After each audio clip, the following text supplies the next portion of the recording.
முத்தாண்டு பிறந்தது புதுவரவாய் மலர்ந்தது. முத்தாண்டு பிறந்தது புதுவரவாய் மலர்ந்தது.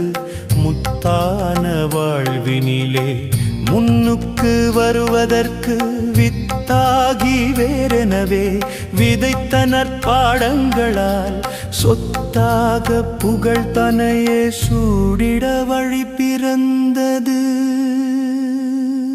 நடந்து வந்த பாதையும் கரடுமுரடு நிறைந்ததால் இடமறிந்து திடமாக ஏற்றதொரு நல்வழியை எழில் கூட்டி வழிகாட்டி எதிர்கொள்ளும் காலத்தை விழிக்கூட்டில் வளமாக வியப்பூட்டி காட்டியது.